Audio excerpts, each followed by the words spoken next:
নমস্কার বন্ধুরা, রান্নাঘরে সবাইকে স্বাগত। কাঁচকলার এই রেসিপিটা সম্পূর্ণ নিরামিষ, পেঁয়াজ রসুন ছাড়া আর আলু ছাড়া। খুব সহজ আর তাড়াতাড়ি বানিয়ে ফেলতে পারো তোমরা এই রকম কাঁচা কলার রেসিপি। আজ শেয়ার করব কাঁচা কলার চচ্চড়ি আলু ছাড়া কিভাবে রান্না করবে।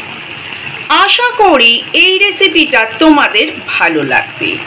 তাহলে আলু ছাড়া কাঁচা কলার চচ্চড়ি কিভাবে রান্না করব দেখে নেওয়া যাক আজকের এই ভিডিওতে। কাঁচকলার চচ্চড়ির জন্য এখানে নিয়েছি 4টে কাঁচকলা। আলু ছাড়াই খুব সহজেই বানিয়ে নেব এই কাঁচকলার চচ্চড়ি। তোমরা মনে করলে আলুও দিতে পারো। প্রথমে কাঁচকলার খোসাটাকে ছাড়িয়ে নেব।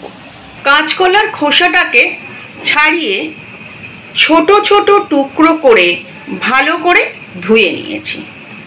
আর নিয়েছি 5 ফোড়ন, একটা শুকনো লঙ্কা। কড়াইতে সর্ষের তেল দিয়ে দিয়েছি। তেলটা গরম হয়ে গেছে। দিয়ে দেব শুকনো লঙ্কা ফোড়ন আর 5 ফোড়ন। শুকনো লঙ্কা আর 5 ফোড়নের একটা ভাজা ভাজা গন্ধ আসতেই কেটে ধুয়ে রাখা কাঁচকলার টুকরোগুলোকে দিয়ে দেব।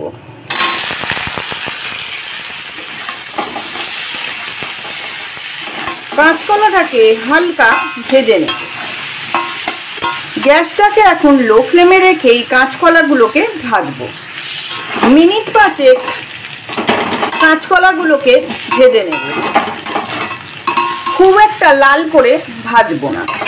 এখন দিয়ে দিয়েছি স্বাদ মতো চিনি, নুন, হলুদ গুঁড়ো, লঙ্কার গুঁড়ো আর জিরের গুঁড়ো।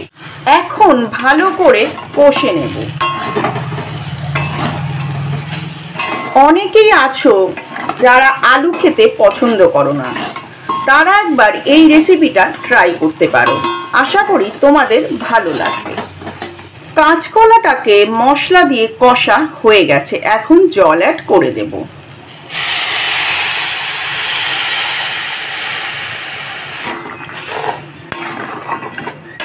গ্যাসটাকে এখন হাই ফ্লেমে করে দিয়েছি আর থালা দিয়ে চাপা দিয়ে দেব। 10 মিনিট হয়ে গেছে। এখন থালাটা খুলে দেখব। 10 মিনিট পর থালাটা খুলতেই কাঁচকলাটা সিদ্ধ হয়ে গেছে। এই রান্নাটা করতে বেশিক্ষণ সময় লাগবে না, কারণ কাঁচকলা খুব তাড়াতাড়ি সিদ্ধ হয়ে যায়। আর একটু মাখা মাখা করে গ্যাসটাকে বন্ধ করে দেব। এই রকম কাঁচা কলার চচ্চড়ি গরম ভাত বা রুটির সাথে অসাধারণ লাগে।